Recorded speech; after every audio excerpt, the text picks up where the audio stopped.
Everyone is racing to buy the chip stocks. But what if the bigger opportunity is the building those chips actually live in? The power, the cooling, the racks, and the wiring that turn a warehouse into an artificial intelligence factory. This is RAC, the VanEck Data Center Supply Chain ETF. It started trading on June 2nd, 2026, and it is one of the first funds built to own the entire supply chain behind the AI data center. Boom! Instead of just the semiconductors everyone already talks about. Here is the scale of the bet. The five largest AI hyperscalers are expected to spend roughly $750 billion on infrastructure this year alone, and analysts see the data center build-out running into the trillions by 2030. That is the wave RAC is trying to ride. So how does it work? RAC tracks the MarketVector Data Center Supply Chain Index. To get in, a company has to earn at least half of its revenue from building, powering, or running modern data centers.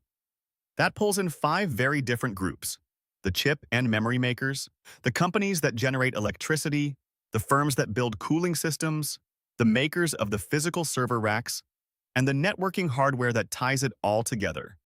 In other words, this is a picks and shovels fund.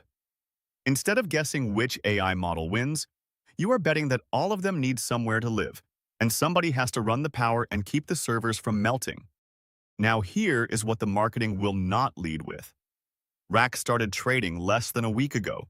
There is no real track record, no one-year return, and no history of how it behaves when tech stocks fall.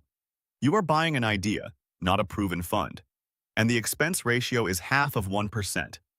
That is $50 a year on every $10,000 invested, which is steep next to a plain index fund. There is also a quieter catch.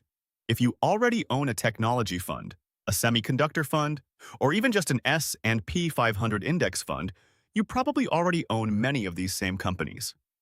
The lesson is overlap. A shiny new theme can feel like diversification when really you are doubling down on a bet you already made.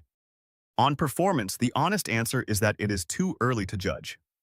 What you can do is watch how much money flows into the fund in its first few months, and whether it holds up better than the chip stocks in a sell-off, since power and cooling demand may prove stickier than chip sales. So who is this for? RAC fits an investor who believes the AI build-out is real, wants exposure broader than just NVIDIA, and is comfortable holding a brand-new, concentrated single-theme fund through real volatility. If that is not you, there is no rush to chase a fund that is 6 days old. The reality check is simple. Themes this hot attract money fast, and funds that launch at peak excitement do not always reward the people who buy first.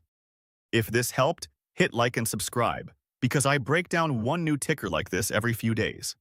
And tell me in the comments, would you rather own the AI chipmakers directly or the picks and shovels supply chain behind them? I read every reply.